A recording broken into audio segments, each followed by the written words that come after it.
Hello, welcome to B banker दी संजीव। स्वागत दोस्तों हमारे चैनल बी बैंकर में। स्वागत है इस वीडियो में।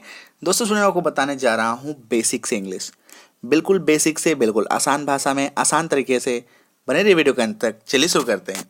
बट उससे पहले आपसे गुजारिश होगी, अगर हमारे चैनल पर नए हैं तो प्लीज़ चैनल को सब्सक्राइब कर लीजिए, बेल आइकन जरूर प्रेस कीजिए ताकि आपको वीडियो की नोटिफिकेशन ऑन टाइम मिल जाए और हमें फॉलो कर सकते हैं किसी भी सोशल मीडिया प्लेटफॉर्म पे, चाहे वो फेसबुक हो, ट्विटर हो, टम्बलर हो, इंस्टाग्राम हो, टेलीग्राम हो, व्हाट्सएप हो, everywhere we are. And must like the video को लाइक जरूर कीजिए, क्योंकि वीडियो जो है हमेशा की तरह टॉप क्लास A1 धांसू और झकास है। ओके, तो चलिए शुरू करते हैं।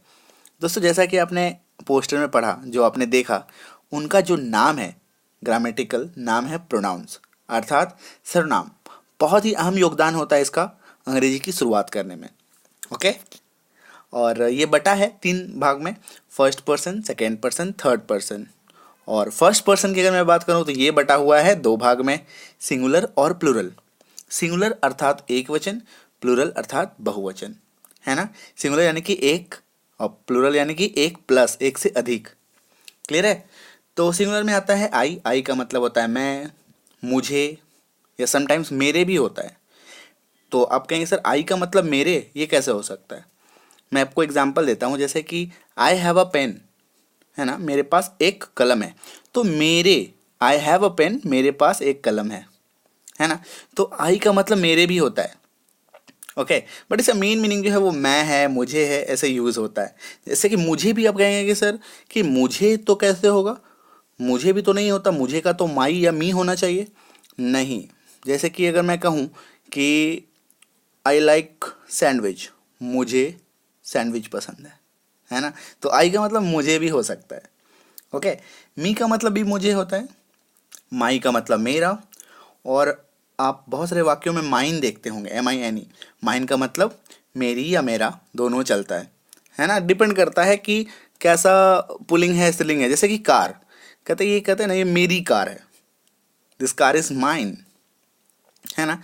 तो कार स्त्रीलिंग शब्द है, इसीलिए मेरी हो जाता है। इसलिए नहीं कि बहुत सारे बच्चों में कन्फ्यूजन है कि मेरी लिखा हुआ है तो वो लड़की लोग यूज़ करेगी, और मेरा है तो लड़का लोग यूज़ करेगा। नहीं, ऐसा नहीं है। वो डिपेंड करता है कि वो जो वस्तु है जिसके बारे में आप बात कर रहे हो वो पुल्लिंग है या स्त्रीलिंग है।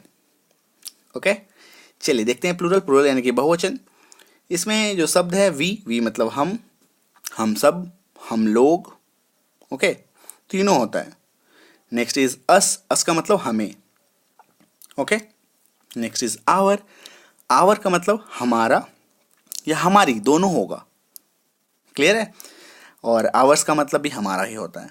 देखिए आवर्स जो है ना, ये ऑब्जेक्ट की तरह यूज होता है। जब आप वाक्य में इसको प्रयोग करेंगे तो ये वाक्य के लास्ट में आता है, इसलिए आवर्स। ऐसा नहीं आप समझिएगा कि आवर का अलग मतलब है और आवर्स का मतलब अलग होता है, नहीं, मतलब सेम है। क्लियर है। चलिए सेकेंड पर्सन देखते हैं। सेकेंड पर्सन में फिर से अगेन से सिंगुलर है, प्लूरल है। यू का मतलब तुम, आप या तू। ओके, तू भी बहुत लोग यूज़ करते हैं। तो तू का मतलब भी, तू के लिए भी इंग्लिश का जो यूज़ है वो आप यू ही करेंगे। एंड योर का मतलब तुम्हारा। ओके, नेक्स्ट देखते हैं, प्लूरल साइड आ जाइए। प्लूरल साइड में सेम होगा, यू का मतलब तुम लोग, आप लोग, तुम सब। ओके, या तू लोग, कहते हैं ना, तू लोग चल निकल यहाँ से, मुंबई का एक लैंग्वेज है, तो वहाँ पे आप यू ही यूज़ करेंगे। बहुत आसान है सेकंड पर्सन, सबके लिए एक ही वर्ड है, यू नहीं तो योर। ओके, योर्स का मतलब तुम्हारा, तुम्हारी भी हो सकता है, क्योंकि डिपेंड करता है उस सब जो है, जो नाउन है जिसके बारे में आप बात कर रहे हैं वो पुलिंग है या स्त्रीलिंग है। तो तुम्हारा तुम्हारी उस पर डिपेंड करेगा। ओके, इसका मेल फीमेल से रिलेशन नहीं है। आते हैं थर्ड पर्सन में। थर्ड पर्सन में अगेन से फिर सिंगुलर प्लूरल है।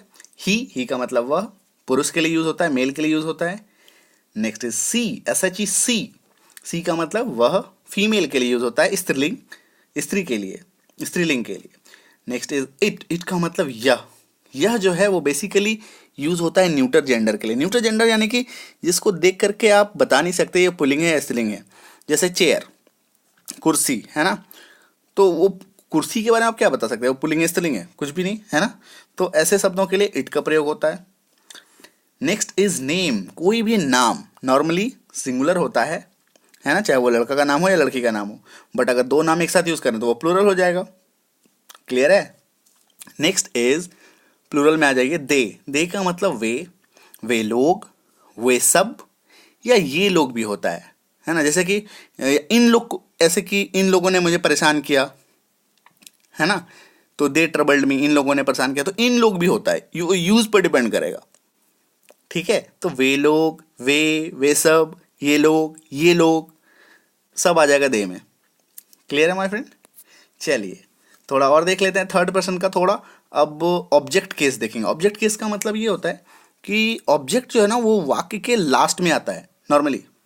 ओके, तो ऑब्जेक्ट को देख लेते हैं। जैसे हिम, HIM, हिम, उसे, मेल के लिए प्रयोग होगा, पुरुष के लिए प्रयोग होगा। नेक्स्ट इज हर, हर का मतलब भी उसे ही होता है, लड़की के लिए यूज करना है, फीमेल के लिए। क्लियर है? नेक्स्ट इज हिज का मतलब उसका, उसकी। ओके, ये भी मेल के लिए यूज होगा। Next is hers, HERS, hers का मतलब उसका या उसकी, ये सिर्फ और सिर्फ फीमेल के लिए यूज होगा। हिज मेल के लिए प्रयोग होगा। क्लियर है माय फ्रेंड? प्लूरल साइड आ जाइए। देम का मतलब उन्हें। Next is their, THEIR, their का मतलब उनका, है ना, उनका उनकी दोनों चलेगा। Next is theirs, THEIRS, theirs का मतलब भी उनका उनकी दोनों चलेगा, है ना, यूज पे डिपेंड करता है। क्लियर है? इसको आपको एज इट इज रट लेना है, याद रख लेना है। ओके, इसमें दिमाग मत लगाइए अभी फिलहाल। फिर अब फिर और ज़्यादा डीप में अगर आपको जाना है तो फिर आपको ग्रामर सेक्शन में घुसना होगा, है ना। अभी फिलहाल अगर आपको अंग्रेजी सीखना है, अंग्रेजी बोलना है, तो बस और बस आपको यही करना है कि दिमाग लगाना बंद कीजिए और जो मैं बता रहा हूँ उसको एज इट इज उसको मेमोराइज कीजिए, याद कीजिए, यूज़ करना आसान हो जाएगा। ओके, उम्मीद करता हूँ वीडियो पसंद आई है। Thank you so much for watching. बने रहिए ऐसे ही ऑसम वीडियोस के लिए बी बैंकर के साथ। Be with Be Banker, inspiring life through knowledge. All the best, happy learning. और अंग्रेजी बोलने के लिए हमारे चैनल पे ऑलरेडी 2 महीने की कंप्लीट कोर्स कराई गई है, उसकी सारी वीडियो अभी यहाँ पे फ्लैश होगी जस्ट स्क्रीन पे। आप कमेंट बॉक्स में भी जाके देख सकते हैं, सीधे सीधे व्हाट्सएप करके हमसे लिंक प्राप्त कर सकते हैं, और आप चैनल के प्लेलिस्ट में विजिट कर सकते हैं, वहाँ से भी आपको वीडियो मिल जाएगा। Okay, thank you so much, all the best.